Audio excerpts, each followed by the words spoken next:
Chapter 62. The Seer's Suggestion. Before Klein left home, he took the time to meticulously clean up his suit and top hat with a small brush and a handkerchief. Then he washed his white shirt, changing into a similar linen shirt, along with the only decent cheap coat he had. He then briskly walked out onto the street. First, Melissa's dress, then Benson's suit. Only then can I consider a second suit for myself. Money is never enough. Besides, we need to save money to buy porcelain tableware to receive our guests. Plus, I have to save money to buy a variety of materials related to mysticism. Klein sat on the public carriage and took note of the financial status at home. The more he did the math, the more he shook his head. He reckoned he needed at least a year to let himself, his brother, and his sister live as a middle-class family. Of course, that was without taking promotions and pay rises into consideration. The public carriage drove past the streets and stopped opposite to the Divination Club on House Street. Klein pressed down on his black top hat and hopped off the carriage. He walked along the familiar street and entered the club located on the second floor. He then saw the beautiful brunette, Angelica. There was a hint of swelled redness to her eyes, but she looked extremely relaxed. Klein raised his hand to tap his glabella lightly and carefully examined her. He found out that the grayness deep in Angelica's emotional colors had greatly dispersed. It had been replaced with sunlight-like whiteness. After taking it in, Klein walked over, took off his hat, and smiled. "Madam Angelica, it's a lovely day today, isn't it?" Angelica lifted her head and was briefly shocked. She then beamed and said, "You are just like Mr. Vincent's cat. You don't make any sounds while walking, do you? You managed to tell? Heh heh. I forgot that you are a fortune-teller skilled in face reading." She paused, then she gently bit her lip before bowing. "Thank you. Thank you for your suggestion yesterday. I feel much better. I haven't been this relaxed, happy, and contented in a year." Upon hearing her show her sincere gratitude, Klein was infected with the joy and happiness she had. The corner of his lips lifted and he said, "It's my pleasure." As he spoke, he could feel his spirituality relax and turn livelier. Is this what the seer potion wants? A seer that can really help the Inquirer? Klein pinched his glabella as though he was thinking before secretly tapping twice. It had to be said that he found the action of activating and deactivating his spirit vision in practice insufficiently inconspicuous. However, the problem was that he hadn't thought of a better solution yet. As he had just become a seer recently, his spirituality had yet to reach its limit, and the same was applied to his mastery. Hence, there didn't seem to be many suitable locations for an activation switch for his spiritual vision. The glabella was the best option by far. When I become a true seer after fully digesting the potion, I should be able to design a more inconspicuous activation motion. Klein nodded unnoticeably and walked towards the half-opened meeting room. "Coffee or tea?" Angelica asked hurriedly. "Desi coffee," Klein answered. He planned on trying out all the drinks the Divination Club had to offer. Then he saw that there were 6 or 7 members present, but not Hanas Vincent, who almost always was. "Mr. Vincent isn't here?" Klein stopped in his tracks and asked a passing question. Angelica was taken aback as she said, "Mr. Vincent doesn't come every day. He accepted an invitation to give a lecture for a divination organization at Enmat Harbor. Are you looking for him?" "Not at all. I was just curious. After all, I've seen him every time I've come here." Klein shook his head with a smile. Meanwhile, he realized that there was a familiar face among the 7 members present. Glasses, who had divined for him before, was present. Glasses was reading some information on the table with his monocle when he suddenly sensed someone looking at him. He lifted his and head cast his gaze. Obvious joy suffused his face as he propped himself up with both hands and stood up. He dashed towards Klein and stopped before him. "Good afternoon, Mr. Moretti. I have been wondering if you would come today." "I heard from Angelica that you are not a doctor, but a fortune-teller who is good at face reading?" Klein smiled. "That's not the only thing I'm good at, Mr. Glasses. You no longer seem plagued by your ailment." He pinched his forehead and tapped his glabella twice. He noticed that Glasses's health colors had returned to normal. "Yes, I was very regretful for not taking your suggestion back then. Luckily, there is a very amazing apothecary near my place. He gave my wife a magical medicine which brought me away from death, Glasses said emotionally. As a quasi-member of the Nighthawks, Klein asked out of occupational interest, "Very amazing apothecary? Very magical medicine?" Magical? How magical? Is it within the range of Beyonders? He said that it was a kind of folk medicine from Lenberg. In short, it helped with treating my illness a lot, Glasses answered, without noticing anything abnormal about the question. Folk medicine apothecary? Klein tapped his glabella as though he was thinking. What's his name? Where does he stay? As you know, even a fortune teller can't guarantee that they would remain in the pink of health all the time. Perhaps I will need to go to purchase some medication from him in the future. Klein learned from his teacher and classmates that the current health system in the world was in a nascent state. There was almost no cure to many diseases, so the magical medications and miraculous apothecaries still controlled the market. There was no harm in knowing more, since it could one day serve useful. Glasses answered honestly. His name is Lawson Darkwade. He has a tiny store at 18 Vlad Street in East Borough, named Lawson's Folk Herb Store. Thank you. Klein remembered it and spoke sincerely. Glasses turned around and invited him to sit beside him. At that moment, Angelica came over to serve the coffee she brewed. Compared to Southville coffee, Desi coffee is more fragrant, but has quite an inferior taste. Klein took a sip and savored it for a moment. Glasses hurriedly deliberated his words when he saw Klein put down his white porcelain cup.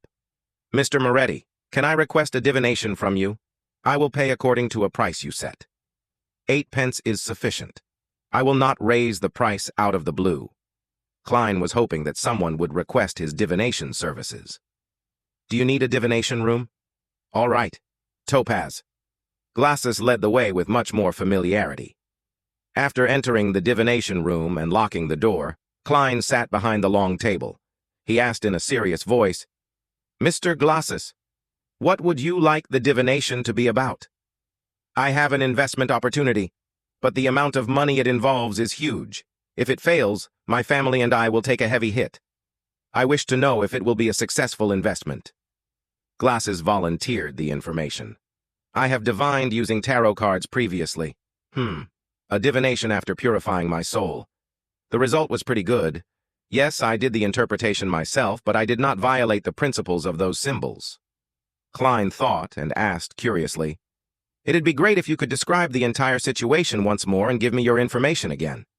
It'd be best if you have the other party's information too. We will do an astrolabe divination.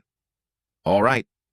Glacis organized his words and said, When Mr. Lenavis examined the Hornassus mountain range, he discovered a gigantic mine rich in high-quality iron ore.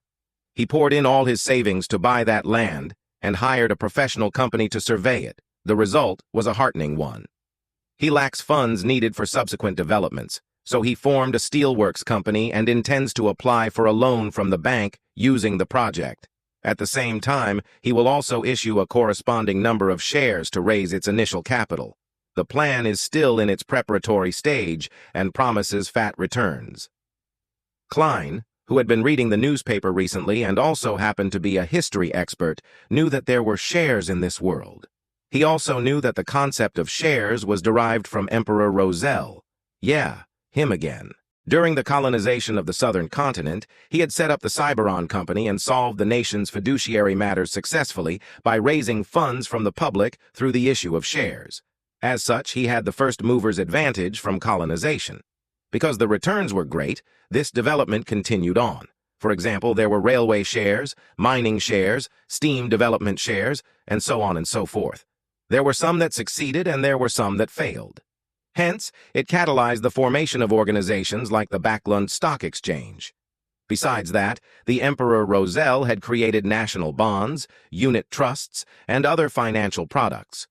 The former had become the most stable form investment, with a return of 4 to 6% interest. Klein remembered that Benson had once said that if he could inherit £3,000, there was no need to work hard any further. The stable annual interest of about 5% would result in an annual fixed income return of £150, roughly equivalent to Klein's annual income at present. This is known as rentier capitalism.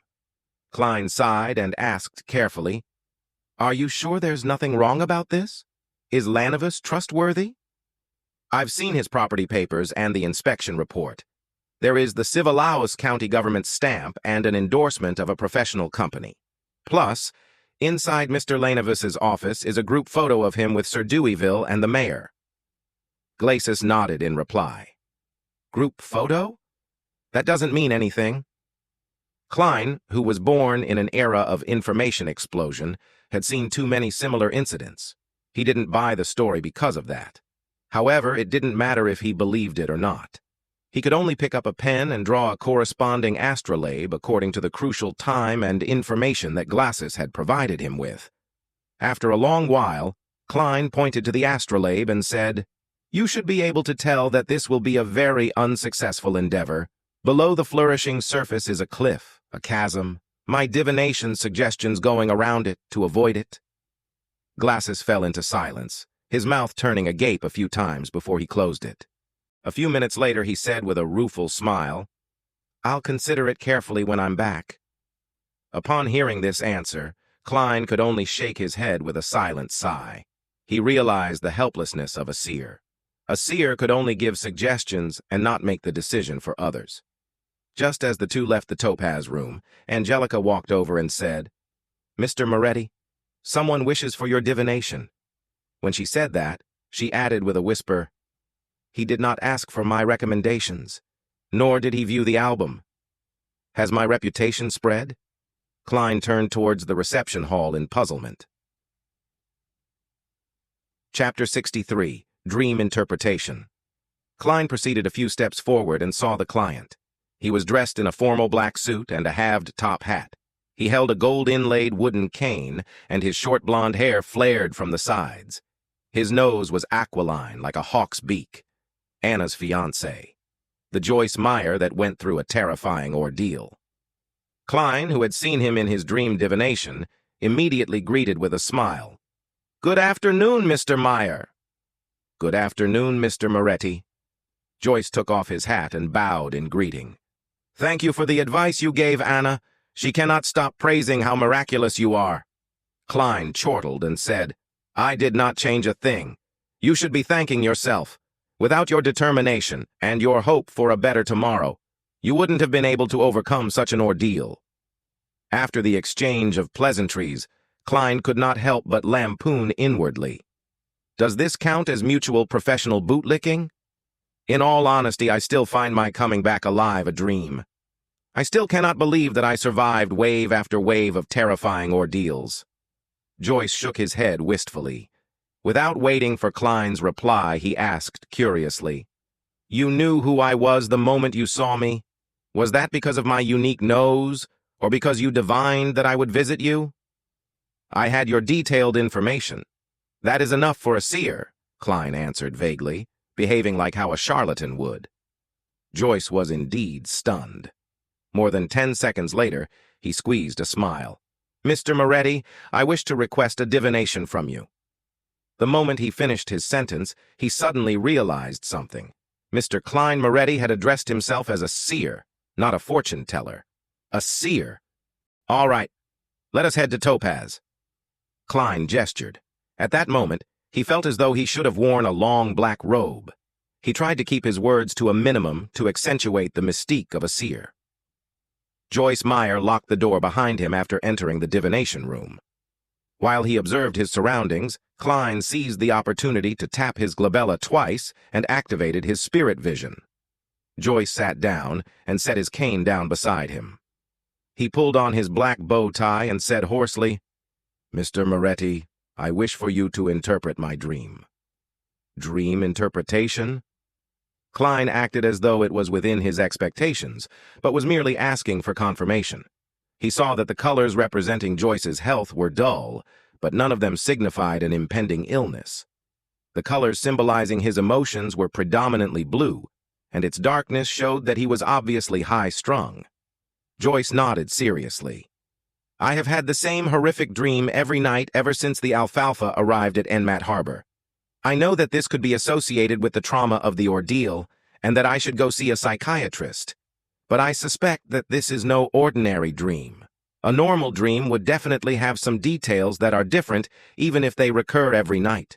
But this dream is, at the very least, constant in the parts which I can recall.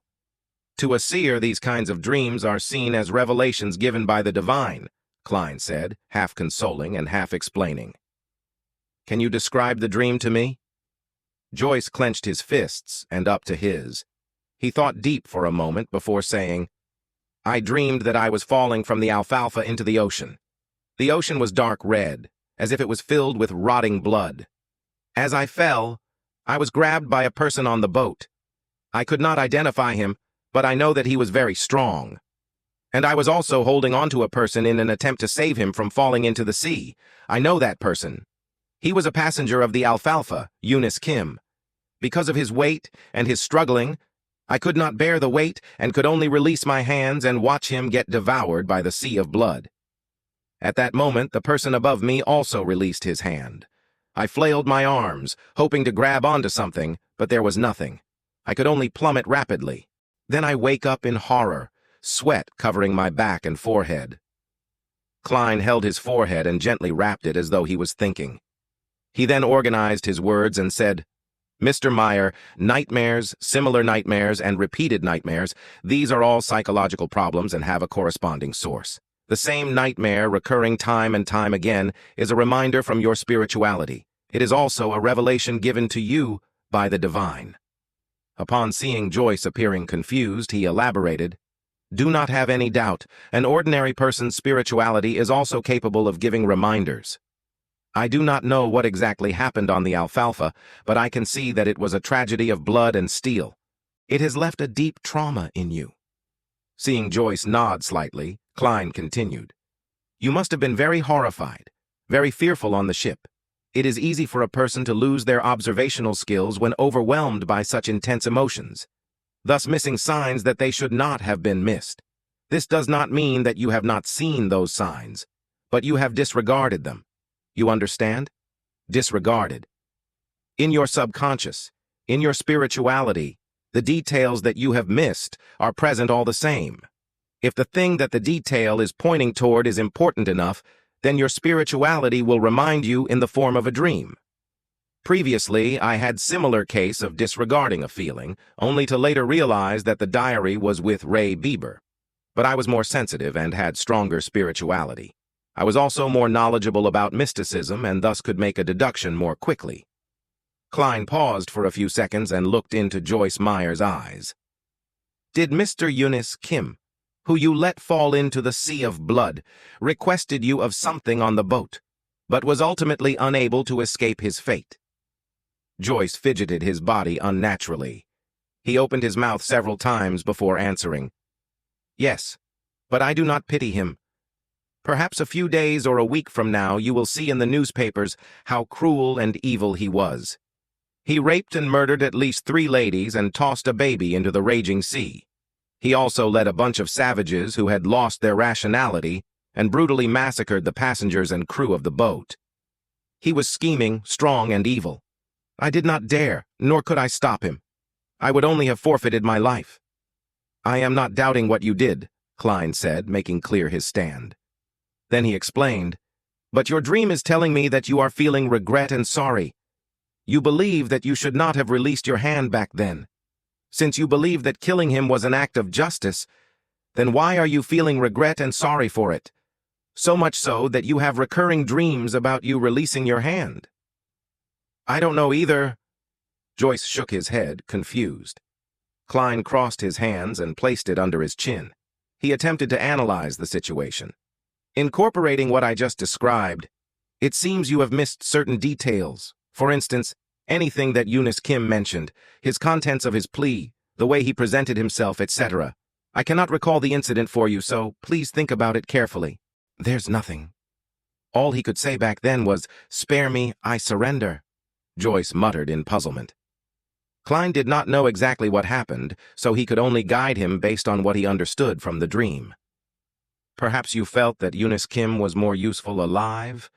That he could prove something or to explain something? Joyce knitted his brows. It was a while before he said, Perhaps. I still find the conflict that arose on the alfalfa happened too suddenly and turned intense too quickly. It was as if the passive evil in everyone's heart just erupted uncontrollably. It was too abnormal, very abnormal.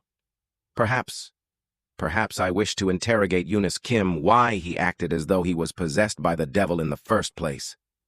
Klein suddenly had a stroke of inspiration after hearing Joyce's dreamy description. He spoke mysteriously with a tone unique to charlatans. No, that's not the only reason. What? Joyce seemed shocked. Klein crossed his hands and held his chin up. He stared straight into Joyce's eyes and said with a slow yet forceful tone, "Not only did you find the matter abnormal, but you also saw some things that you disregarded. And putting together these things that you disregarded results in a terrifying conclusion. Your spirituality is telling you that there is someone who should be under the highest suspicion. And that person is the one who had grabbed you but ultimately released his hand in the dream. You do not suspect him subconsciously, and thus you are unable to identify him. He is your partner. He once had control over your fate, or maybe even saved you before." Joyce leaned back suddenly, slamming into the back of the chair with a dull thud. His forehead slowly became laced with sweat, his eyes filled with confusion. I see it."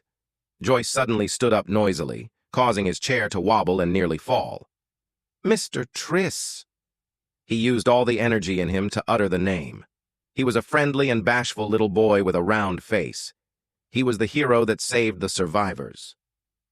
Klein did not interrupt Joyce's thoughts. He leaned back slightly and waited. Joyce's expression changed several times, finally returning to normal, a normal that had a little paleness. He revealed a rueful smile. "I understand now. Thank you for interpreting my dream. Perhaps it is time for me to make a trip to the police station." He took out his leather wallet and fished out a unsettling note. "I do not think that money can fully represent your worth, and I can only give you the price you asked for. This is for you." Joyce pushed the note toward Klein. "I wouldn't have minded if you gave me 10 pounds. Unsettling, you sure are like your fiancé." Klein kept up his mysterious vibe as a charlatan and said nothing, smiling as he pressed on the note. Joyce took a deep breath, wore his hat, and turned to walk toward the door. As he was unlocking the door, he suddenly turned back and said with sincerity, "Thank you, Master Moretti." "Master?" Klein laughed to himself. He watched as Joyce left the divination room and said silently to himself, "Whatever happened on the alfalfa seems extraordinary. If only the captain was here. He would be able to understand everything that happened in Joyce Mayer's dreams." Tuesday at dawn. Backland, Empress Borough. Audrey, who woke up earlier, beckoned her golden retriever Susie over. She said with a serious tone, "Susie, you are also a beyonder now. We are the same kind. No, what I mean is that we have to help each other. Guard the door later and don't let anyone disturb me. I have to conduct a ritual." Susie looked at her mistress and shook her tail in exasperation. Chapter 64. Instigator. After instructing her golden retriever Susie, Audrey paced around, seemingly worried. She too was uncertain if the ritualistic magic would result in anything odd. "Let's do this." Her eyes turned calm as she used her state as a bystander to view the imagined process. Soon, she came to a new arrangement. Audrey unlocked the door to her bedroom and said to Susie, "Susie, sit here. If Annie and the rest try to barge their way in, immediately go to the bathroom to inform me." In order to prevent any accidents, her personal maidservant had the key to unlock her door. Susie looked at her enigmatically and wagged her tail thrice. "Very good. I will let you choose anything you want for lunch today." Audrey pumped her fist gently.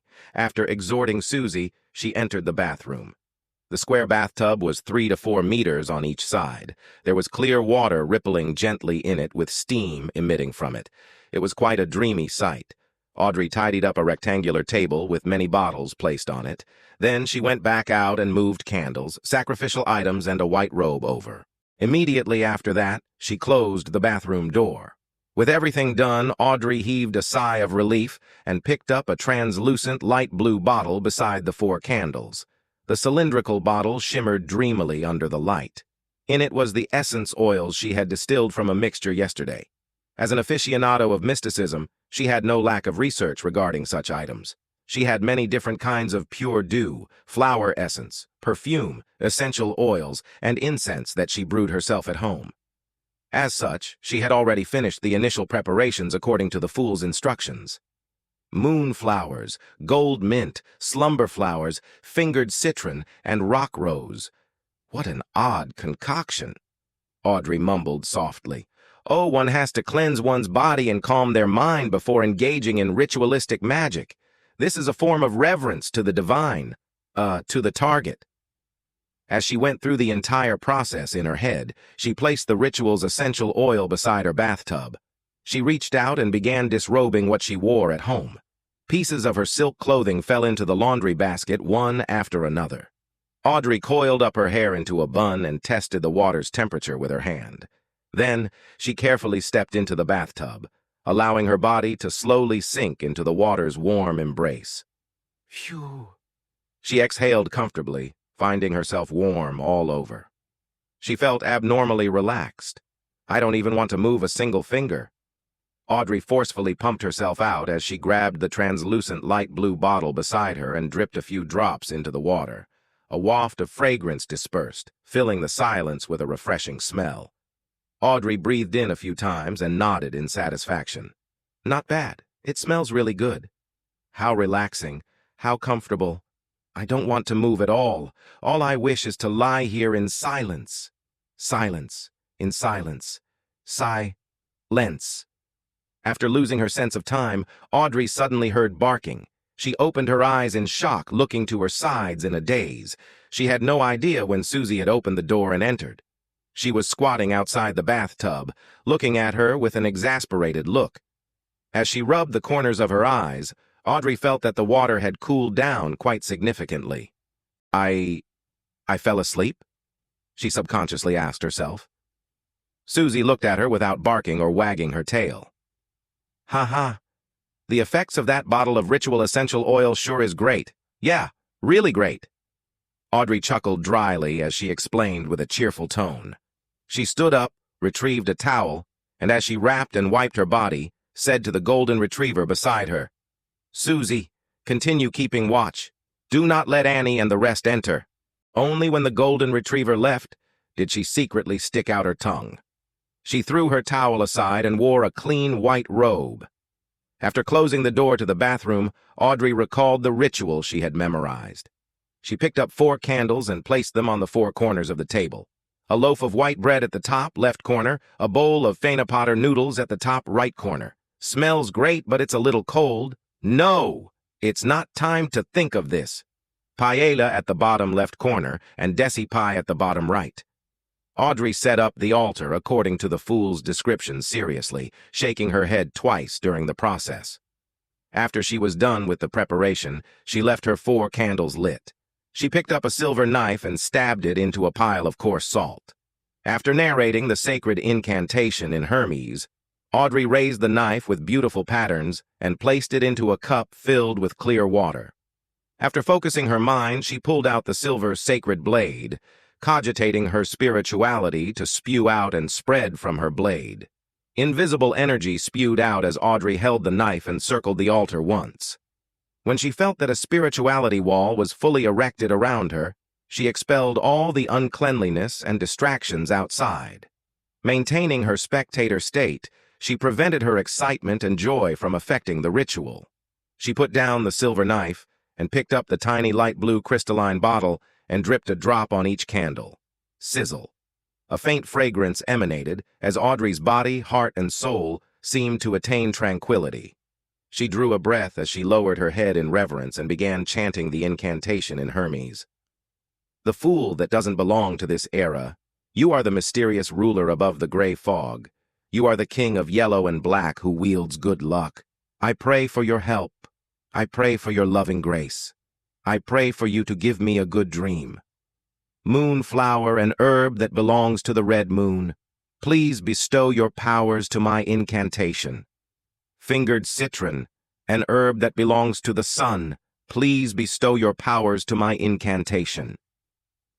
Right after Audrey chanted the incantation and hoped to cogitate the contents of her plea, she felt there was a stir within the spirituality wall. She saw a dark red star swirling on the back of her hand. Her heart leaped as she hurriedly closed her eyes and calmed her heart to plead sincerely. When everything was over, she surveyed her surroundings wondrously, but did not find anything odd. "Is that all?" Audrey knitted her eyebrows slightly as she whispered. "The king of yellow and black who wields good luck, the fool that doesn't belong to this era." In the Blue Avenger's captain cabin, Alger Wilson, in his windstorm robe, was silently reciting the 3 lines of description he had heard in the afternoon. He seemed to be attempting to find clues of the person's identity through it. He shook his head and stood up in a clearly vexed manner, but ultimately did not do anything. Alger was not at ease inside the Blue Avenger, an ancient ship that was a relic from the Tudor dynasty. Although he was already in control of the ship, he had a gut feeling that there were still many hidden secrets, just like the Blood Emperor. Therefore, he planned on using the ship to test the fool's powers, but did not wish to attempt the unknown ritualistic magic on the ship. Alger ruminated for a few minutes before leaving the captain's cabin and went on deck. He said to the few sailors, "We will be reaching the Rorstead archipelago soon. We will be anchoring there for a day." The sailors immediately cheered as they shouted in unison, "Thank you, Your Grace." As the ghost ship did not need sailors, there were very few sailors on board. There was no need to worry about their supplies, being able to enjoy fresh food and clean water. However, day after day of voyaging at sea and the nearly unending vistas exhausted them both physically and mentally. It felt like they were always repressed and tolerating something until they lost control. As for the Rorstead archipelago, it was a famous colony on the Sonia Sea. Their business was booming, and they had all kinds of industries. "I simply can't wait." A crew member gyrated his hips and sniggered a meaningful laugh that all men would understand. On the public carriage toward Zootaland Street, Klein, who was reading the newspapers leisurely, suddenly jolted. He seemed to hear an ethereal voice calling out to him. Shapeless murmurs resounded in his mind as his forehead throbbed uncontrollably. The contents of the calling that could not be heard left as fast as it came. In just 10 seconds, it was gone. Klein pinched his forehead and resisted the throbbing pain deep in his brain. Is this the murmurings of unknown existences that old Neil mentioned? A result of having enhanced spiritual perception? Thoughts flashed through Klein's mind as he suddenly saw 4 black dots appear on the back of his right hand. They were like tiny, inconspicuous moles. The 4 black dots that stemmed from the luck enhancement ritual quickly sank, dimmed, and vanished. Klein looked at it in surprise and had an additional guess about what had just happened. Justice or the hanged man has attempted the ritualistic magic I gave them? Was my train of thought right? Those 3 descriptions have precisely pointed towards me through the mysterious space above the gray fog? But I'm far from powerful enough. I can't hear the contents of their requests. I wonder if the information is stored above the gray fog. Yes, I should confirm it by entering tonight. Klein felt a little perturbed and agitated. He quickly raised his newspaper and hid his face, preventing anyone from seeing the changes to his expression. Soon, he arrived at Zootaland Street and entered the Blackthorn Security Company. Before he could greet Roseanne, Klein saw Captain Dunn Smith walk out. He held a piece of paper with a portrait on it. "Take a look at this internal warrant of arrest. A very cruel and vicious beyonder has entered Tingen." Dressed in his black windbreaker, the hatless Dunn swept his gaze over and handed the piece of paper in passing. Klein received it, and the first thing that entered his vision was a portrait sketch. The sketch was of boy with a round face. He looked amiable with a tiny hint of bashfulness and was fairly young, probably about 18 or 19 years old. Triss, a suspected beyonder. The initial estimate is that he's a Sequence 8 Instigator, and we are not eliminating the possibility that the Theosophy Order is behind it. The culprit behind the massacre of the Alfalfa. According to a witness testimony, he came to Tingen after leaving Enmat Harbor. His current whereabouts are unknown. Triss, Alfalfa. It's actually a crime committed by a beyonder? Klein suddenly recalled the dream interpretation from yesterday afternoon and Joyce Meyer's description. He immediately said, "Captain, I know one of the witnesses. He might very well be an important witness." I know. Joyce Meyer. My help was requested by the machinery hive mind last night. I saw you in Joyce's dream. Many details have led to the confirmation that the Alfalfa tragedy was a result of Triss. Dunn's gray eyes looked unperturbed as he chuckled. How uninteresting. Captain, thankfully it was my rest day yesterday, and not me acting as seer during working hours. Klein lampooned. He barely missed the horror of being caught skiving by his direct superior. He asked instead, which sequence pathway is Instigator? What kind of organization is the Theosophy Order? Was instigating others to kill each other the method Triss used to eliminate the side effects of the potion, or was it a requirement needed to advance? Dunn thought for a few seconds and said, coincidentally, it's about time for you to learn the relevant information regarding Beyonders and the mysterious organizations. You shouldn't be ordered by old Neil to keep reading the historical documents all the time. Captain, wasn't the reason for recruiting me to be your history expert? Klein did not dare point out the problem as he nodded seriously. All right. Chapter 65. Beyonder Information. With a document signed by Dunn, Klein went underground and turned into the armory. Dunn is right. It's time you understand the different Beyonders and the various secret organizations. Dressed in a black classic robe, old Neil read the note without finding it surprising. Instead, he supported the captain's decision. He then added immediately with a smile, after all, you will be heading to the underground market with me tomorrow night. Tomorrow night? Klein did not conceal his pleasant surprise as he asked to confirm.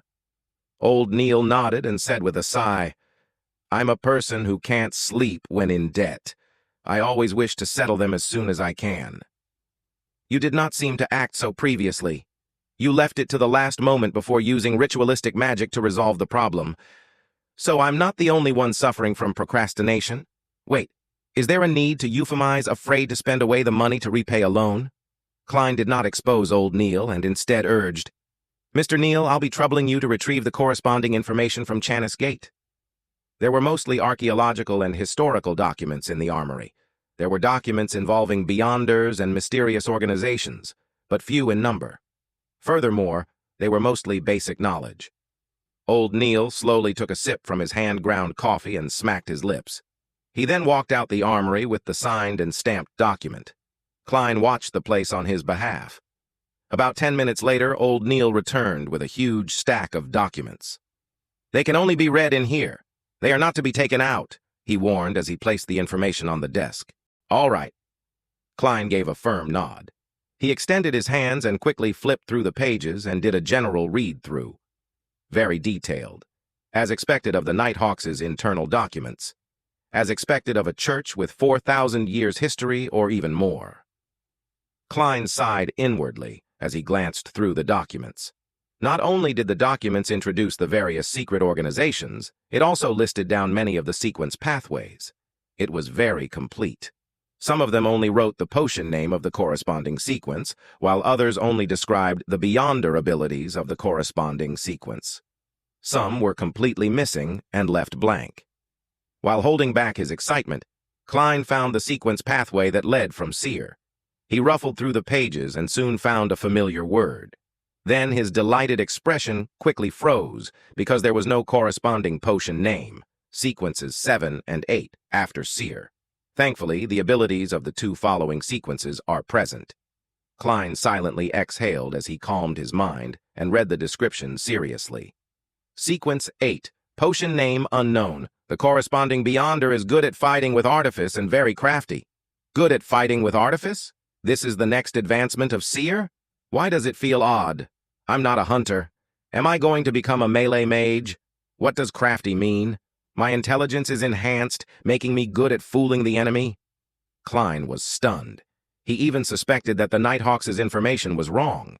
There were corresponding case studies appended, but he could not find a reasonable explanation, despite reading it repeatedly. He cast his gaze lower as the description of Sequence 7 entered his eyes. Potion name unknown.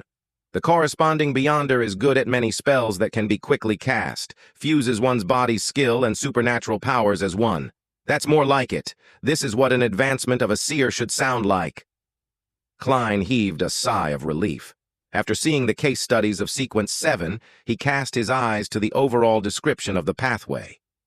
This sequence pathway was first established by the Solomon Empire's Zaratul family. During the conflicts of the Fourth Epoch, the family was not fully destroyed. The family's name was occasionally heard in the history of the Fifth Epoch. It is suspected to be connected to the ancient organization, the Secret Order. Zaratul? Upon seeing this name, Klein's eyes constricted. He had just seen this name appear in the remnant diary pages of Emperor Roselle yesterday afternoon. Roselle's acting came from a reminder by the mysterious figure known as Zaratul. Because of that mysterious Zaratul, Emperor Roselle regretted not choosing seer. Therefore, I was indirectly influenced, turning me into a seer. It makes acting return to the embrace of the seer. It feels like it was all predestined. Klein knitted his brows and felt that things were somewhat different. Just from the logical chain, he did not feel that there was anything wrong in any aspect. However, in the domain of mysticism, predestiny often manifested things and involved new problems. In addition, transmigration is quite a baffling matter.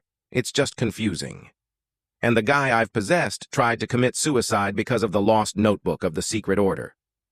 Klein thought for quite a while and had many guesses, but lacked the information needed to prove them. Phew. After repeatedly reading the information, he finally suppressed his ideas and read the other records. He first found the Sailor sequence and discovered that it indeed belonged to the Lord of Storms. For an old opponent that they haven't faced for perhaps more than 2,000 to 3,000 years, the Nighthawks' internal records were rather detailed. Sequence 8. Folk of Rage. Ancient name. Guardian of the Windstorm. The corresponding Beyonder can release several strikes that exceed ordinary thresholds when enraged. Their strength and speed are greatly enhanced. Facing them is like facing a storm. Sequence 7. Seafarer. Ancient name. Windstorm Priest. The corresponding Beyonder is also a scholar of astronomy and geography. They have an intuitive grasp of magnetic fields, ocean currents, wind direction, and clouds. A boat with a seafarer will never get lost at sea. They are even more beloved by the oceans and gain enhancements in every aspect at sea. They are friends of water. They can act freely underwater for more than half an hour. They can cast a limited number of water-related spells. Some are a result of their own capabilities, and some are a bestowment from the Lord of Storms, for example. A Sequence 7. Seafarer is very powerful. Klein nodded while in deep thought. He suspected that the Hanged Man was a guardian of the windstorm, if not a seafarer. From how he has recently advanced, it was more likely he was the latter. This also indicated in a way that the Hanged Man was either a member of the mandated Punisher or a pirate who had been secretly absorbed by the Church of the Lord of Storms. Impressive. Impressive. Klein flipped back a few pages and found the advancement of Spectator. He discovered that the description was identical to what the Hanged Man had said. Sequence 9. Spectator was like a seer. They lacked direct combat means and could only observe a target to obtain information, gleaning the true thoughts of the target. By doing so, they could provide subtle influences and guidance to cause situations to develop in a way they wish. Sequence 8. Telepathic was the advancement of Spectator. Their observation was not only limited to superficial details, but deeper into one's aura, ether body, or other mysterious domains. The combination of the two allowed a telepathic to precisely understand a person's thoughts as though they could read their minds. In front of them, it was difficult to have any secrets. Sequence 7's psychiatrist, which was also known as psyche-analyst, had further enhancements above the Sequence 8 foundations. They could begin directly influencing a target. For instance, they could treat a target's maniacal problems, or alternatively, cause them to turn maniacal and lose their reason. A Beyonder that is very difficult to be noticed. After reading the description, Klein made a reasoned judgment. After understanding the relevant information concerning the gathering members, he flipped to the Church of the God of Steam and Machinery. This was because Emperor Roselle had chosen their Savant sequence. Sequence 9, Savant. The corresponding Beyonder believes that knowledge is power. They have a rough understanding of the supernatural, but are more knowledgeable about aqua regia, nitroglycerin, and complicated bolts and gears. They seem to know everything. It is no wonder that the Emperor Roselle said that this potion suited him perfectly, allowing for him to press his advantage to the fullest. Klein understood completely as he shifted his eyes down. After several case studies, the corresponding sequence 8 finally appeared in Klein's vision. Archaeologist. They possess a good deal of knowledge about history and outdoor survival, as well as forbidden knowledge about ruins. They have a strong enough body and ability to face everything. Sequence 7. Appraiser. They can intuitively understand the powers and problems of most extraordinary items, and can use them while keeping danger at its lowest. As Klein's security clearance was insufficient, he only had access to sequence pathways up to 7. It left him a little frustrated, but there was no other way around it. He only wished that Backlund would quickly send over the sealed artifact 2049 to determine if Ray Bieber was a descendant of the Antigonus family. That way, he would have a chance of becoming a formal member and obtain a higher security clearance. Collecting himself, Klein read the material seriously from cover to cover. He knew that the sequences following Corpse Collector were Gravedigger and Spirit Medium. He also knew that there was no information about the sequence 8 of the Mystery Prior path. Not only was there no name for the potion, but even the description had been left blank. There was a name for sequence 7 of that path. Warlock. Sounds impressive. Klein slowly flipped the page and saw Apprentice and Marauder, which Emperor Roselle had lingering thoughts for. Their records only reached sequence 8, and nothing more. Sequence 9, Apprentice. Their abilities are rather strange. It can only be confirmed that this is the originating pathway of a mage. They are rarely trapped and very difficult to be stopped. They often are able to escape and pass through obstacles every time. Sequence 8, Trickmaster. They wield all kinds of strange but impotent spells. Sequence 9, Marauder. Difficult to separate these Beyonders from ordinary bandits or thieves. Perhaps the means available to them are more impressive, but their goal of stealing riches is not for enjoyment or survival. It's more like answering a calling. Sequence 8, Sequencers. We have also discovered traces of Beyonders in fraud investigations. They gain enjoyment from swindling. This is acting, in a different form, isn't it? If I had the choice, I might have chosen Apprentice, Klein silently said to himself. Suddenly, he discovered the corresponding sequence potion of the culprit of the Alfalfa tragedy, Tris, Instigator. Chapter 66. Demoness Sect, Sequence 8, Instigator.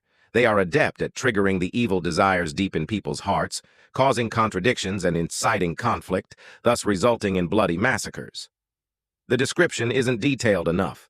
From the looks of it, the Nighthawks do not understand the capabilities of this potion well enough, but it does match the characteristics of the Alfalfa tragedy.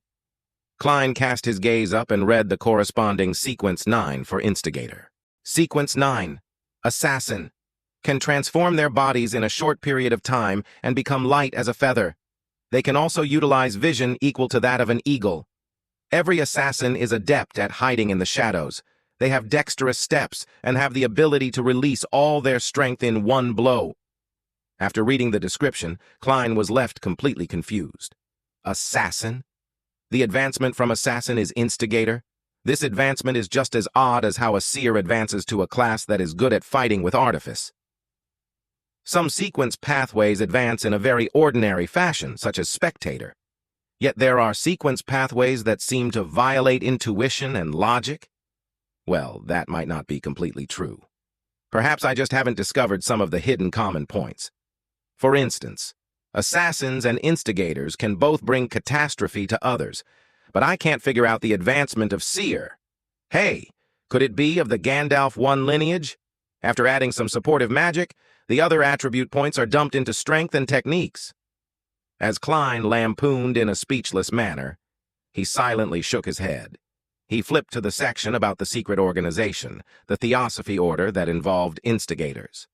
Theosophy Order, a secret organization that appeared in the 5th epoch, which is the early era of the current epoch. They believe that the mind is fundamental to a person, while the physical flesh is a cage that restrains the mind. The reason why humans do evil is a result of the physical body's influence. One has to use their spirituality to obtain knowledge, allowing the mind to gradually extricate from the body. Then, through the trials of the stars, they will eventually be separated from the material world, returning to the purest and truest self, obtaining eternal redemption. Therefore, many extremist members of the Theosophy Order will make destroying the bodies of others their goal, which has led to many bloody massacres. It is obvious that they possess two sequence pathways. The first is the more common apprentice and trickmaster potions among their members. The other sequence, comprised of assassin and instigator, rarely appear. There is currently no evidence that indicates that the Theosophy Order possesses sequence 7 or higher potions. It is unknown how the Theosophy Order established itself. Their possible origins can only be analyzed using the two sequence pathways. Firstly, the apprentice and trickmaster sequences easily remind people of the Abraham family of the trickmaster dynasty in the 4th epoch. The Tamara family, tied to the Abraham family through marriage for extended periods of time, cannot be eliminated as well. Secondly, assassin and instigator point towards the demoness sect. The Abraham, Tamara, Antigonus, and Zaratul families, the Solomon Empire's Dark Emperor, the Tudor dynasty's Blood Emperor, the Trunsoest Empire, and the Jacob and Ammon families that the Hanged Man had mentioned. There are really lots of secrets buried in the history of the 4th epoch. There might be a lot of facts, too. Klein was astounded from what he read. He had a deep appreciation for how the history of the 4th epoch was clouded in fog. The outline he could see through the fog left him shuddering involuntarily. It was as though he could imagine a thriving era of Beyonders, an epoch with blood and strangeness in a concerted dance, or horror and distortion in a symphony. Klein drew in a silent gasp and flipped through the book, but did not discover any corresponding descriptions of the demoness sect. He looked up and saw old Neil wrestling with some filter paper with his hand-ground coffee. He asked sincerely, "Mr. Neil, what organization is the demoness sect? I can't find any introduction about them in the documents." Old Neil was in no hurry to respond. After wrestling with his coffee, he chuckled and said, "Your security clearance isn't high enough. Even with Dunn's permission, you would not be able to read the relevant information. It can also be said that a lot of the information is only available in the Holy Cathedral and isn't stored behind Tingen City's Chanis Gate. Perhaps wait till the day you become a captain of the Nighthawks. You would be sent to the Holy Cathedral for training and would then be able to access them." "I do not understand much about the demoness sect. All I know is that they worship the primordial demoness. They believe that this secret existence is the true inheritor of the Creator. She was born out of the chaos and was the earliest to be born from the Creator's body. She is also the ultimate ender that ends everything. Their sequence pathways are related to this, because to obtain the favor of the primordial demoness and to approach this secret existence, the upper echelons are all female. This is also why they are called the demoness sect. Anything else is not something a formal member like me will know. I've heard that the demonesses make it their mission to spread catastrophes." Spread catastrophes? This does match the hidden commonality of assassin and instigator. But this Mr. Triss's future seems bleak. The subsequent potions seem to be more suited for females. Klein's nodded slightly before he continued reading the information. After he finished reading, he realized that the secret organizations were a lot more than he imagined. But on second thought, he found it very ordinary. After all, this world had so many years of history underlying it. There was once an era when Beyonder powers were extremely active. According to the provided information, Klein categorized the secret organizations into 3 based on era. First were the ancient organizations born in the 4th epoch. They included but were not limited to the Moses Ascetic Order, Secret Order, and the Blood Sanctify sect, which were followers of the devil. However, the information only mentioned the demoness sect. The second was the secret organizations early in the 5th epoch, the present epoch. For instance, the Theosophy Order, or the death-worshipping numinous episcopate. There is also the Life School of Thought, which employs a master-disciple heritage, and the Rose School of Thought, known among Beyonders for its bloody sacrifices. The third category were new organizations that appeared in the recent century or two. They include the Aurora Order, the Iron and Blood Cross Order, the Element Dawn, and the Psychology Alchemists, which Klein learned about much earlier. Apart from them, there were other organizations that did not do anything major. Benson and Melissa must have never imagined that the world is so dangerous. It's not only limited to wars. Klein shook his head with a wry smile. He stacked the classified documents neatly before pushing it to old Neil. Meanwhile, he added silently in his heart, "Please don't let my tarot club be on the list." Old Neil never suspected that a leader of a secret organization was sitting opposite to him. He chuckled and took the documents and headed to Chanis Gate. Klein sat there and wondered if he should divine the location of Instigator Triss. But he abandoned the thought after less than 20 seconds. After all, he only had a vague idea of Triss's appearance and did not know if the name was genuine. If he could figure out his location with that, he would not be a seer, but a prophet. By the time old Neil returned, Klein had straightened his thought processes and continued his revision of mysticism studies to grasp even more forms of ritualistic magic. He spent the day studying and revising. He did not participate in the joint operation needed for capturing Instigator Triss. He did hear that the delivery of sealed artifact 2049 from Backland had been delayed due to some reason or another. The actual time of arrival was still pending. As he had earned nearly 2 solely from yesterday's divination, Klein spent 10 pence to buy a 2-liter barrel of Enmat beer for Benson on the way home. He also bought some lemon cakes fresh out of the oven for Melissa. "Klein, I know you care for us deeply, but there's no need. There's no need to keep spending money on such matters," said Benson after he saw the tiny barrel of beer and deliberating over his words. Melissa stood beside him and nodded slightly. "This is probably how our consumerist habits differ." Klein sighed in amusement. "Benson, Melissa, don't worry. This was bought with my additional reimbursement. Yeah, I earn an additional 2 to 4 solely every week. I can't tell them that these are the earnings I got from doing divinations for others, right?" he added inwardly. "That job of yours is much better than I imagined." Benson was taken aback as he made an objective assessment. "That's right. I even learned divination from it." Klein mused silently before turning toward the kitchen. Under the combined efforts of the trio of siblings, a sumptuous dinner was ready for eating. After having their fill, Klein, Benson, and Melissa lay slumped in the living hall. It took them quite a while before they got up to clean up, chat, and study. When Benson and Melissa fall asleep, I'll head above the gray fog to see the effects of the ritual. As Klein revised his history textbooks, he shot a glance at his siblings. West Borough, Iron Cross Street, Lower Street. A 3-storied apartment was immersed in darkness. There were no street lamps or any additional light. Suddenly, a figure leaped out of a window from the 3rd floor. It landed gently on the ground, like a feather without causing so much as a stir. His body crouched and suddenly vanished as though he had blended into the shadows. All that could be seen was the outline of his body. As he traveled quickly, the figure arrived at the harbor. He headed for a corner devoid of anything except for a pile of goods. He seriously observed for a moment, circling the area twice before leaving the darkness and entering the corner. One could see his round and amiable face. He was Instigator Triss, who had single-handedly caused the tragedy of the Alfalfa. "How does it feel?" A mysterious figure wearing a black hooded robe walked out of the shadows. The hoarse voice obviously belonged to a woman. Triss revealed a friendly and satisfied smile. "Feels great. It was a scene I dreamed and yearned for. I think I have appropriately completed the mission and have taken the necessary preparations for the advancement." The black-robed woman nodded indiscernibly and said, "Very well. According to the promise, I'll hand you the Sequence 7 formula and the 3 main ingredients. You will have to gather the rest by yourself." "No problem," Triss answered, seemingly prepared. The mysterious woman raised her hand and handed a book-like object to Triss.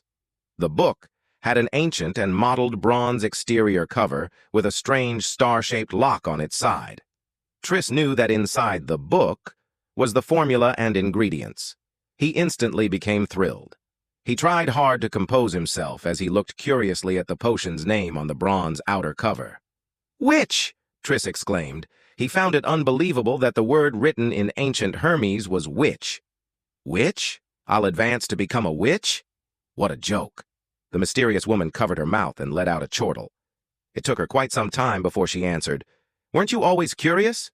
Curious about why our upper echelons are all female? That is the answer." Chapter 67. Response. The crimson moon high in the sky hung silently in the darkness. It illuminated Tingin's city, the city of universities, as it gradually fell silent. Klein stood in front of his desk and looked through his oriel windows to see the empty Daffodil Street. He heard the sound of carriages quickly galloping far away without causing a din. He picked up his vine-leaf-patterned silver pocket watch and snapped it open. He took a glance at it and drew the curtains, making the yellowish lights of the gas lamp reflect back into the bedroom. Klein turned around at an adequate speed, locked his room, and switched off the gas valve. The room was immediately covered in darkness. Only a sliver of red moonlight penetrated the curtains. It gave rise to an atmosphere perfect for many late-night folk tales. Klein took out the silver knife he had applied for. He imagined the spherical light and entered a half-cogitation state. He focused his mind according to his previous practice, allowing his spirituality to spew out from the tip of his blade. Then, he allowed their motion to miraculously fuse with his surroundings, sealing off the room. He was doing it to prevent any abnormal stirrings that could wake Benson and Melissa. Following that, Klein put down the knife and walked 4 steps in a counterclockwise manner. Every step was accompanied by the incantation from Earth. The unchanging roars and murmurs inundated him. With the same mania and pain inflicted on him, he did his best to control himself and withstood the most grueling and dangerous stage in his half-conscious state. The grayish-white fog was endless. The dark red stars were at varying distances from him. The towering divine palace stood erect like a dead giant. Nothing seemed to have changed. The silence and antiquity that had accumulated over thousands of years swarmed him. "No, there is a change," Klein silently muttered to himself. His gaze locked onto a dark red star near him. That was the star symbolizing justice. The star's deep redness began to pulse. It did so with average amplitude, but did not stop. Klein carefully spread out his spirituality towards the deep redness. The moment the two made contact, he felt a hum in his head. He saw a blurry and distorted scene and heard the illusory but stacked voice of prayers. "The fool that doesn't belong to this era. You are the mysterious ruler above the gray fog. You are the king of yellow and black who wields good luck. I pray for your help. I pray for your loving grace. I pray for you to give me a good dream. I pray for you to give me a good dream. I pray for you to give me a good dream." The female voice resounded constantly in an intermittent fashion. Klein's psyche turned more irritable and chaotic. It was akin to listening to someone upstairs pounding on the floor when he had just fallen asleep. He repressed his emotions and used cogitation to calm the urge. He carefully discerned the blurry scene that appeared before him. It was a girl dressed in white robes. She had a head of beautiful golden hair. She was standing before 4 flickering flames, her head lowered as she kept chanting. From the distorted image, Klein barely recognized her to be Miss Justice. At this point, he confirmed that the ritual incantation he had created could precisely point towards the gray fog, towards him. This gave him a huge sense of achievement, going from nothing to having something. I won't praise myself for being awesome. Klein's mood turned for the better. He felt that the pleading voice that echoed in his ears like a buzzing fly was now acceptable. With a thought, he attempted to create a response in his mind, transferring it through the intricate connection to the dark red star. "I'm aware." The gray layer emanated before him. A distorted and blurry figure stood in the deepest depths. The spot where his eyes ought to be swirled with deep redness as his voice resounded repeatedly in the vast and empty world. "I'm aware. I'm aware.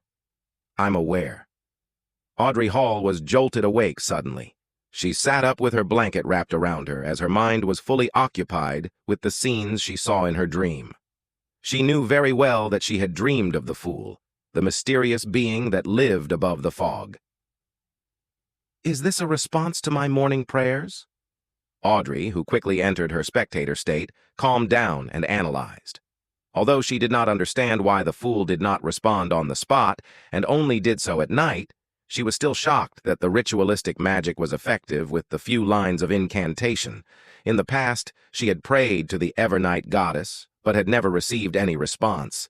Even if Mr. Fool was not a god, he is likely not far from being one. Audrey slowly inhaled before slowly exhaling. Since he was a powerful existence that she had no means of resisting, she quickly threw aside her worries. She began considering what to do next. First, I have to completely digest the Spectator potion. My acting is still pretty good.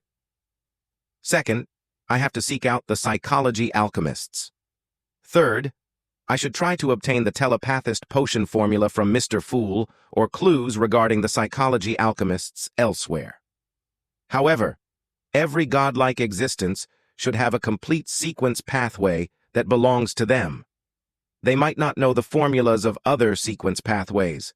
A new Beyonder organization like the psychology alchemists might not be able to garner Mr. Fool's attention. With the connection severed, Klein sat at the bronze table's seat of honor in a rather good mood. He was completely covered in gray fog.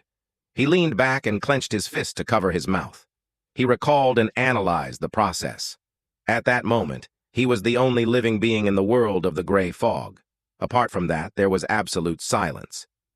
It seems I can only pass information over and am unable to use the powers in here. From the looks of it, my idea of manipulation would not work. Klein kept prodding his mouth as he silently made a conclusion. He had originally planned on attempting to bind his body with the world of the gray fog in the same manner if the incantation and ritual proved effective. As such, he could then leverage all the power of this mysterious space.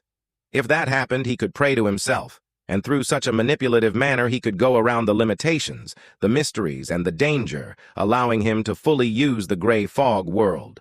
For example, he could first conduct a ritual and pray to himself for spells. Following that, he could come above the gray fog and answer his own request and bestow it.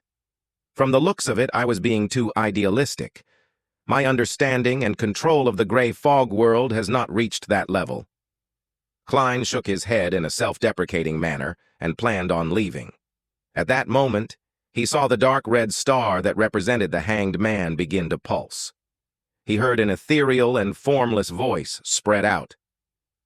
I coincidentally chanced upon the hanged man's ritual. Klein nodded in thought. He sat at the seat of honor of the long bronze table and extended his hand to tap on the star.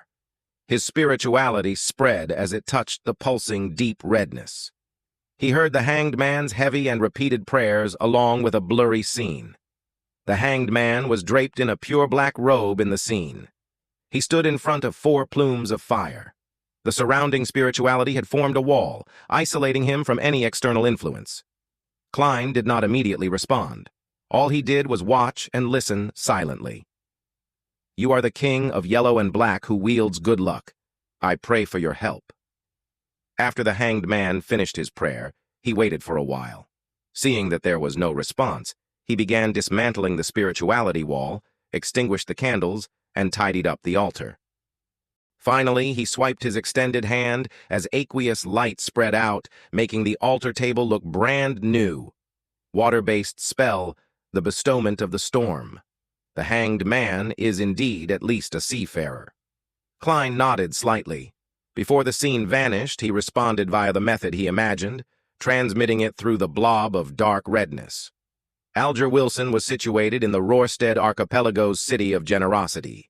He had not gone with the sailors to the famous Red Cabaret. Instead, he stayed inside the hotel and sealed the door and windows shut to attempt the ritual the fool had described. After familiarly finishing the prayer, Alger waited patiently for a moment, but did not receive any response. It seems this attempt isn't too successful. Mr. Fool needs to change methods. He was both overjoyed, but also a little disappointed.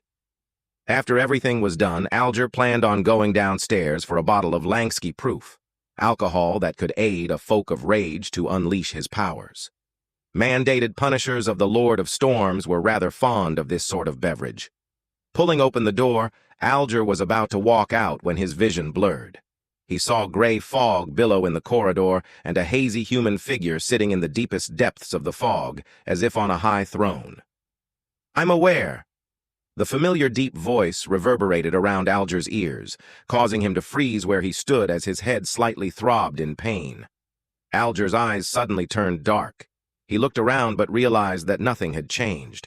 There was still the same squeaky floorboard, the same aged wall candle stands, and the same unclean corridor. "I'm aware." The voice was still resounding by Alger's ears. His expression sank as he hit his chest lightly with his fist, but did not say any words of respect to the Lord of Storms. After a long silence, Alger's expression was restored to normal, but his gaze seemed deeper. Klein did not spend too much time above the gray fog.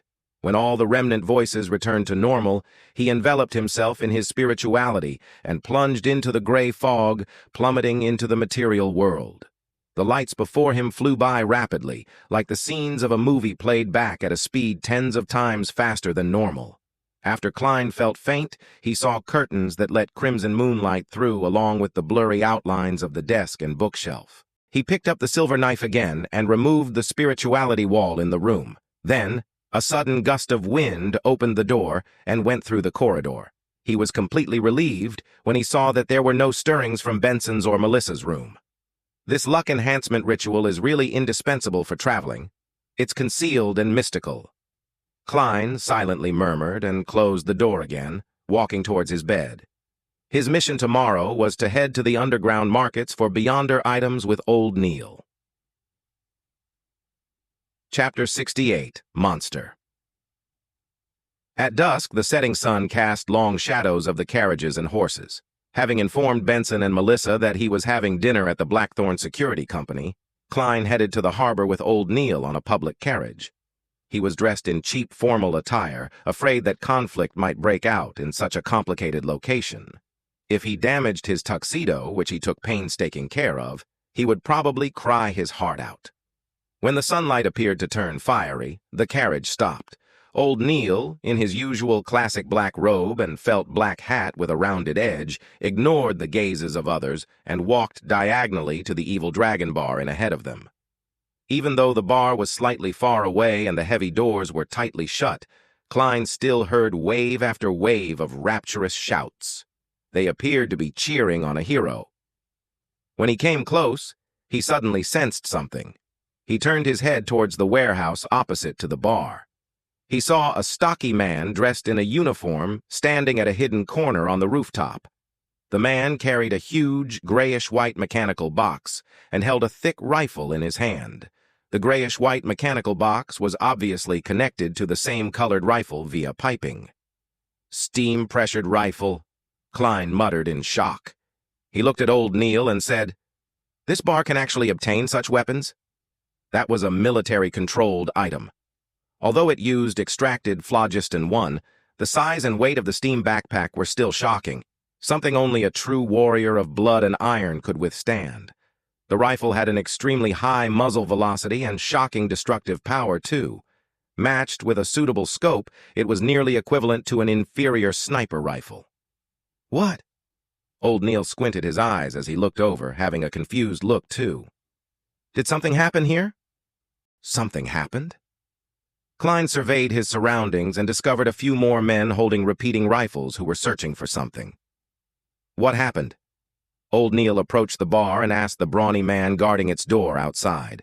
The brawny man obviously knew Old Neil and smiled wryly. The bar was nearly destroyed earlier. Apparently a wanted man was here trying to buy materials and was recognized, and this was what resulted from it.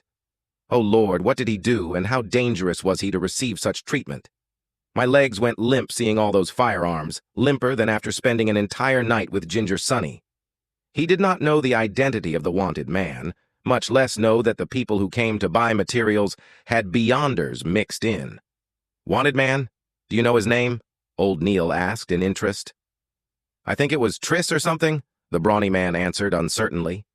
"Instigator Triss?" Klein nodded in enlightenment, having understood what was happening. Triss did not know that Joyce Meyer had cast his suspicion on him. Therefore, he had sauntered right into the market to purchase materials without heed. He was likely recognized by an informant of either the machinery hive mind or the Nighthawks, resulting in an intense clash. Was he caught? Klein tapped his silver-inlaid black cane. Based on the surrounding situation, likely not. The brawny man shook his head slightly and gestured with his chin to the rooftop of the warehouse opposite him. He rushed out before those terrifying guys arrived. Bloody hell, I've never seen a man run faster than he did. You haven't seen the true skills of an assassin, or you might be taken away to some indescribable place for further re-education, Klein thought. Is the market still open? Old Neil changed subjects and asked. It just restored operations, replied the brawny man affirmatively. That's great. Old Neil quickened his pace and extended his right hand, pushing open the heavy door. Klein followed closely in tow and walked in. He nearly fainted at the stuffiness and smell of alcohol that inundated him. In the middle of Evil Dragon Bar was a boxing ring. Two half-naked men were in an intense brawl, and surrounding them were dozens of customers shouting and cheering on the side they supported with no lack of vulgarities. Old Neil ignored them and led Klein around the boxing ring and walked into a billiard room at the back. In the billiard room, there were two people holding cue sticks, having a casual conversation. When they saw Old Neil enter, they instantly fell silent for a few seconds. After confirming the visitor's identity, they moved aside and let Old Neil and Klein pass through the secret door behind them. After passing through a few rooms, the sight before Klein's eyes opened up.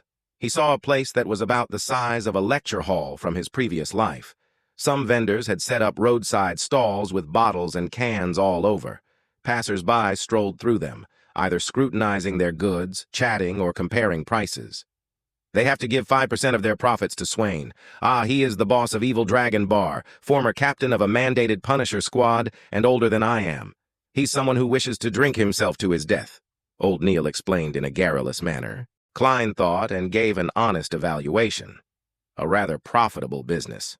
After all, his only expense was providing the venue and protection. If any item catches your fancy but you lack the money, you can borrow from Swain. But of course, he charges a very high interest. Old Neil trailed off as he gnashed his teeth. As expected, it's like running a casino. They would provide usuries. Klein held his walking stick and looked around as he asked curiously, Mr. Swain is a seafarer? The captain of a mandated Punisher squad was likely a Sequence 7. No, he is only a folk of rage. Tingen is not a coastal city, so the Church of the Goddess is much more powerful than Lord of Storms here. Old Neil scoffed. Actually, Swain had the chance of becoming a seafarer, but was afraid that he would lose control, so he chose to give up. Just as Klein was about to ask if the boss of the bar had any experience of nearly losing control, he suddenly felt a strange phenomenon happen on his left. There appeared to be something hidden there, muttering and recounting. Klein turned his head and saw a pale young man. He was wearing an old linen shirt and blue jeans that the working class normally wore. His eyes looked demoralized with a hint of craziness, and he was constantly mumbling. His spiritual perception is very high, or perhaps distorted. Klein creased his eyebrows and muttered. It was the young man's spiritual perception that triggered his own spiritual perception. Generally speaking, spiritual perception sensing something causes some interaction. It was nearly impossible to conceal it from others, but others referred to spirit mediums who had cast their abilities, as well as powerful figures with similar special traits. A beyonder like Klein would actually find it hard to detect, only detecting if one's spiritual perception reached a certain heightened level or an abnormal distortion happened. They made eye contact, and the pale young man with messy black hair walked towards him with an expression looking as though he was half sleepwalking and half insane. He stopped before Klein and stared at him. Suddenly, he guffawed. Ha ha! It's the smell of death! Death! Ah! Before he was done talking, he suddenly screamed tragically. His eyes shut tightly as liquid with the color of blood flowed out. Ah, darn it! The young man covered his eyes and hugged his head. He struggled on the ground and only calmed down after a while. He then lay there panting. During the entire process, not a single customer or stall vendor looked over. Klein pressed down his halved top hat and looked at old Neil. Klein's mouth was hanging open in shock, using his actions to demonstrate his shock and to request for advice. Don't mind him. He's a demisol, an orphan, nicknamed Monster. He was born with high spiritual perception, and he has always been able to see things that he shouldn't, hear voices that he shouldn't. Hence, he is always raving and often getting hurt. Old Neil shook his head as he explained. He could tell that my body was once dead? Klein knitted his eyebrows and lowered his voice as he asked in doubt. Haven't the Nighthawks, mandated punishers, or the machinery hive mind ever thought of taking him in? No, we do not have the sequence potion that suits him, said old Neil with a sigh. Right. He was born with the starting point of half a sequence. Klein asked again curiously, what sequence pathway suits him? The sequence 9 that suits him is called Monster. His nickname came from there. It's a pity that only the life school of thought has control over the sequence pathway's beginning, old Neil replied softly. He tried to keep the conversation between him and Klein from the people around them to avoid leaking information to mysticism aficionados. Life school of thought? Klein recalled the information he had previously read. The secret organization appeared in the beginning of the current epoch. Its actual origins were unknown, but it was mainly passed down via master and disciple. Their theories and beliefs were hardly known. Klein only knew that they separated the world into 3 layers: the definite rational world, also known as the absolute truth world, the spirits world, and the material world. Rumor had it that the secret organization had once produced a soothsayer.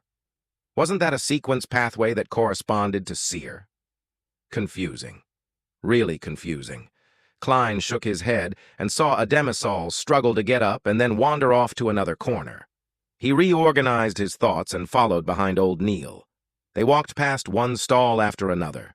There were plants like moonflower, fingered citron, night vanilla, and mineral resources like silver, topaz, ruby, and so on. It's really very well equipped, Klein muttered softly. The mysticism aficionados of all ages and genders around him would be stopping, distinguishing, or talking at times.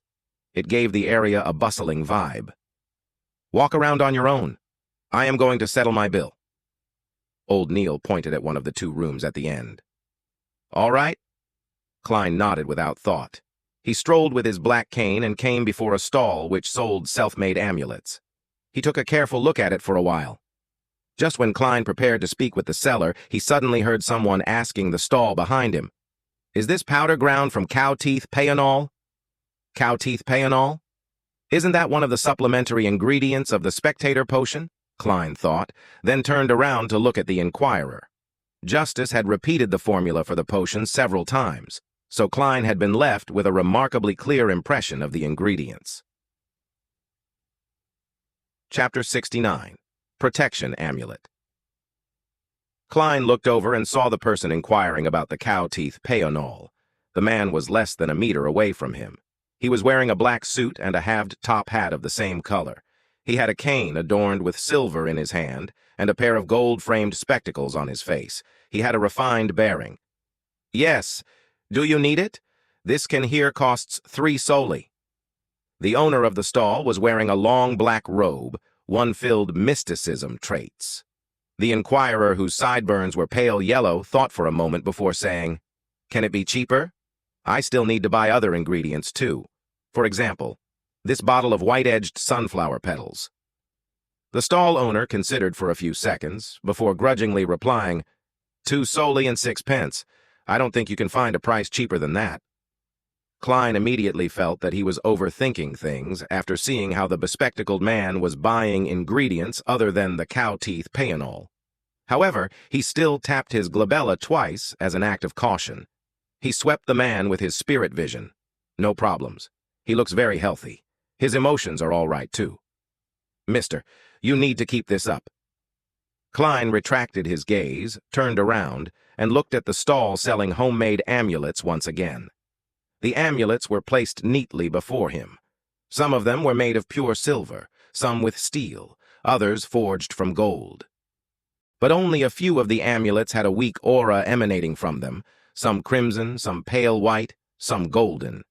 This meant that some of them had weak traces of spirituality and were definitely effective to a certain extent.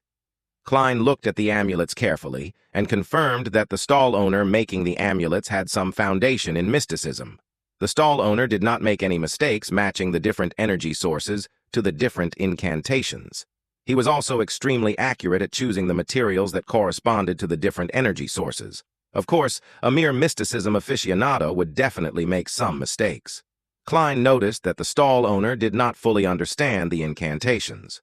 One could not create an incantation simply by translating the content of the prayer into Hermes. The incantations had to follow a certain format that followed unique rules. The other problem was that the stall owner had made mistakes of varying degrees when he was choosing a suitable symbol for the energy sources.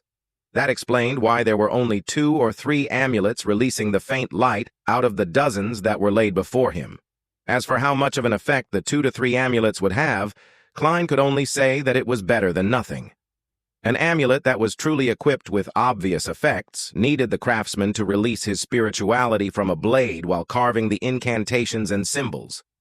If one wanted even better results, they would have to supplement it with ritualistic magic. And these 2 things were not something an ordinary person could achieve.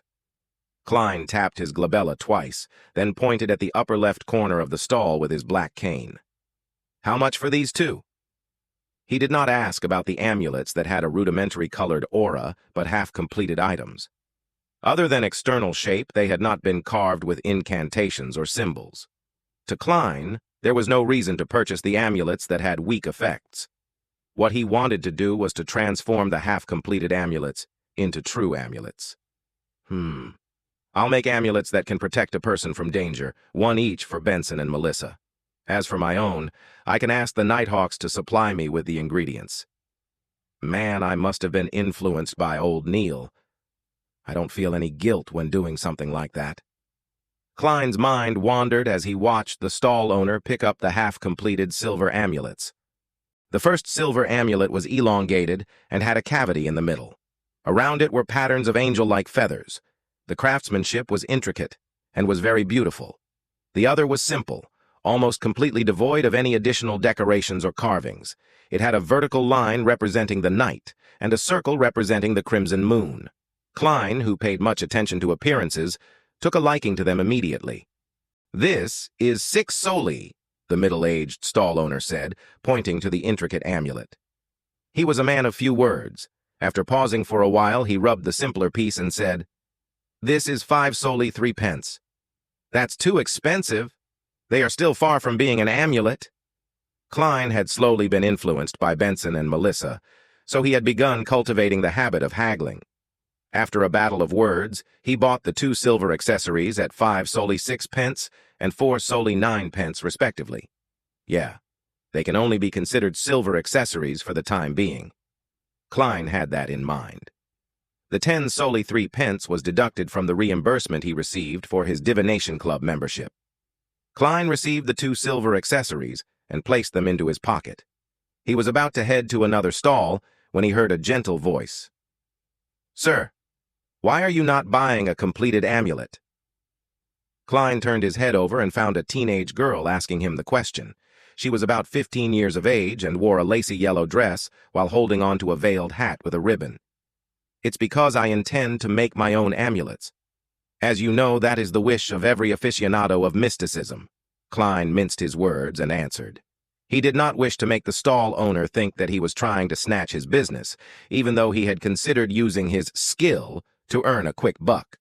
The teenage girl had naturally curly brown hair, and her face was adorable due to her baby fat. She looked at Klein with her light blue eyes and asked sincerely, "Can I seek your advice on choosing an amulet?" "Well, I was introduced here by a friend. I've been here several times and have a deep interest in mysticism, but I still do not know too much about it, and she, my friend, is going to turn 16 soon. I wish to select an amulet as a gift to her. I didn't bring her along as I want it to be a surprise.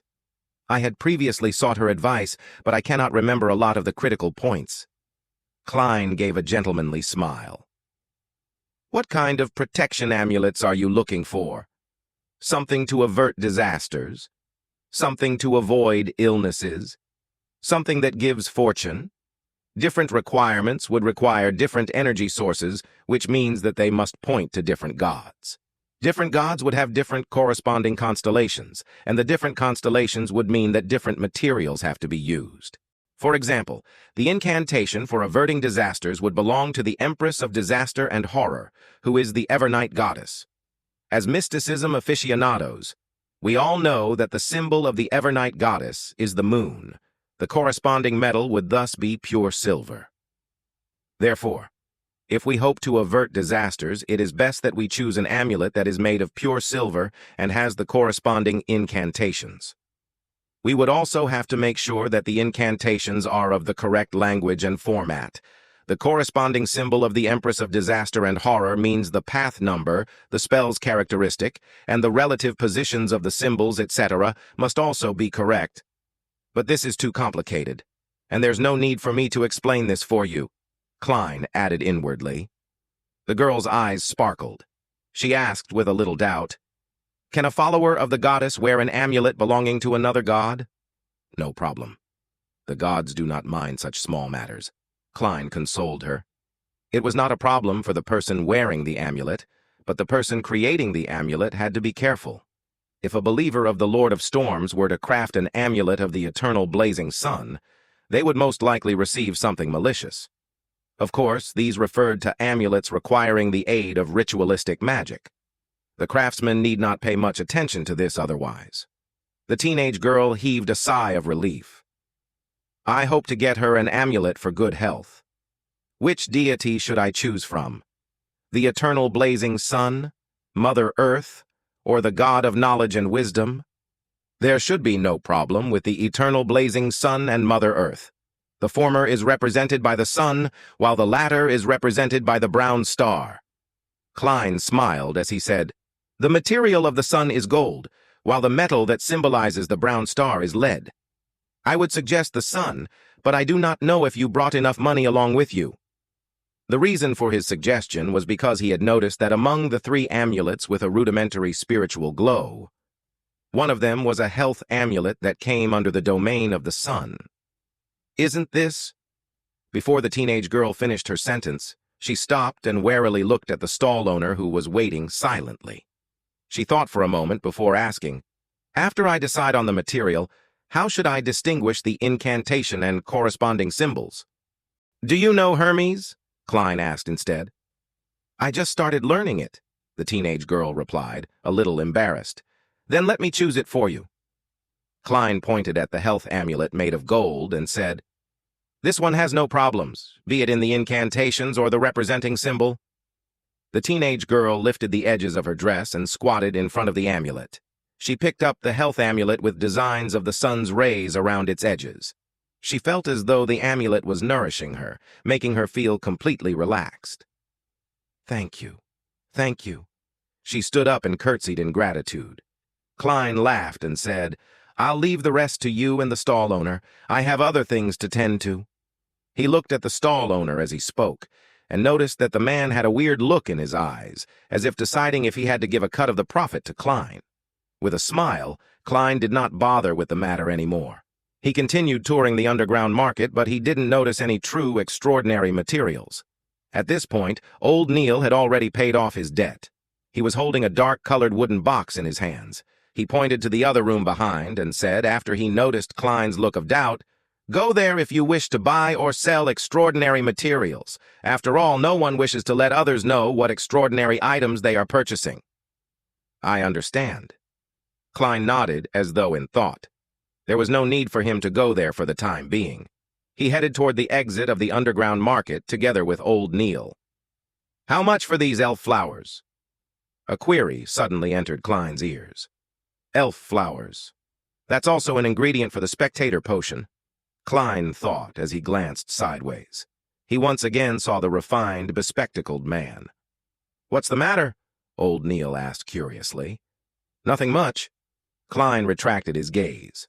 Although he was a quasi-member of the Nighthawks, he did not feel that all Beyonders had to be absorbed by the churches or locked up. He believed that it had to depend on the situation. Spectators definitely posed little danger to society or the kingdom, and the chances of losing control as a Sequence 9 were very slim. After leaving Evil Dragon Bar, Klein and Old Neil took a public carriage and left the harbor. They then split ways at the North Borough and headed back to their respective homes. The public transport steered into Daffodil Street and stopped by the side of the road.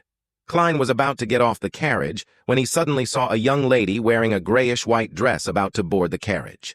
This lady had smooth black hair, her face a little round. She had thin eyes and unassuming features, but paired together, she gave off the feeling that she was sweet and gentle. Klein noticed her not because of her beauty, but because he discovered that her body was shuddering slightly. It was an unnatural shudder. "Miss, are you all right?" Klein asked in concern. The young lady shook her head abruptly. "No, I am just too tired." The people behind Klein were urging for him to get off, so Klein could only leave the carriage. When he found his footing, he paid attention to the situation from before again. He pinched his glabella twice, planning to determine if the lady was indeed all right. He had the intention of sending her to the hospital if she had a serious illness that was going to act up soon. Activating his spirit vision, the colors of the auras started to surface. Klein turned around and prepared to look at the sweet and gentle young lady. Chapter 70. Toot and 049's arrival. Clip-clop, clip-clop. The horses widened their paces as the wheels began rolling in tow. Despite activating his spirit vision and turning around, hoping to observe the refined and sweet lady, Klein did not have his wishes fulfilled. All his eyes reflected were brown figures moving past him. Meanwhile, the passengers from the stop had already boarded the carriage. The carriage door was closed tightly as it gradually departed. Within the carriage, 20 to 30 people stood closely to each other, their energy fields overlapping and shielding each other. Hence, it was an explosion of colors in Klein's vision, making it difficult for him to differentiate. He shook his head quietly and raised his finger to tap his glabella to deactivate his spirit vision. To him, it was simply help he could provide if he happened to chance upon it. However, if he were to miss it and the situation was not especially clear, there was no point taking it to heart and delaying his own matters. While bathing in the crimson moonlight, Klein strolled back home on the still bustling Daffodil Street. He returned to see Melissa sitting beside the dining table. She was busy doing her homework under a bright gas lamp. She bit at the fountain pen and frowned, appearing deep in thought. "Where's Benson?" Klein asked casually. Melissa looked up. She blanked out for a few seconds before saying, "He said he went around a few boroughs today and was covered in sweat. He's taking a nice relaxing bath."